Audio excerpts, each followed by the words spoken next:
अस्सलाम वालेकुम साथियों, आप तमाम दोस्तों का एक बार फिर से स्वागत है हमारे इस चैनल में। दोस्तों, इस वीडियो में हम आपको बताएंगे ऑल इंडिया मजलिस इत्तेहादुल मुस्लिमीन पार्टी उत्तर प्रदेश और पश्चिम बंगाल में एक बड़ी तादाद के साथ आगे बढ़ रही है।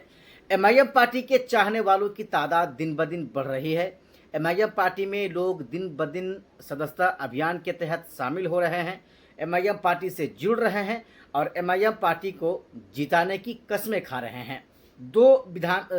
राज्य हैं, उन दोनों राज्यों के बारे में हम आपको बताएंगे। हालांकि उत्तर प्रदेश में 2027 यानी अगले साल विधानसभा का चुनाव होना है, लेकिन इस साल अगले 3 महीने के अंदर पश्चिम बंगाल में विधानसभा का चुनाव खत्म हो जाना है और वहां पर एमआईएम पार्टी जिस तरह से आगे बढ़ रही है, एमआईएम पार्टी का कारवां जिस तरह से आगे निकल रहा है, आगे बढ़ रहा है साथियों, इस बार के विधानसभा चुनाव में एआईएमआईएम पार्टी एक इतिहास रचने जा रही है पश्चिम बंगाल में। मैं आपको बताऊं, इसलिए भी इतिहास रचने जा रही है क्योंकि वहां पर हुमायूं कबीर साहब के साथ एमआईएम पार्टी का गठबंधन हो चुका है। हुमायूं कबीर साहब की पार्टी जेयूपी जनता उन्नयन पार्टी के साथ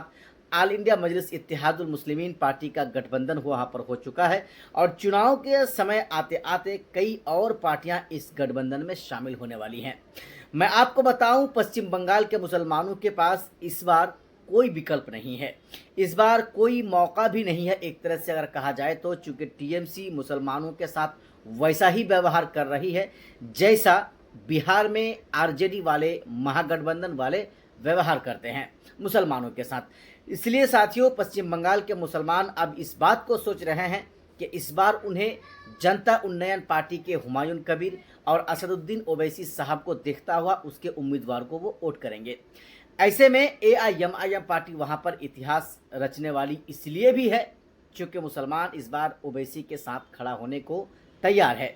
हालांकि पिछले विधानसभा की अगर हम बात करें तो पिछले विधानसभा चुनाव में एमआईएम पार्टी को कामयाबी नहीं मिली थी, लेकिन इस बार एमआईएम पार्टी का जिस तरह से कारवां बढ़ रहा है, जिस तरह से एमआईएम पार्टी का ऑफिस का हर दिन उद्घाटन हो रहा है, ओपनिंग हो रहा है साथियों, चुनाव में इस बार बहुत कुछ होने वाला है।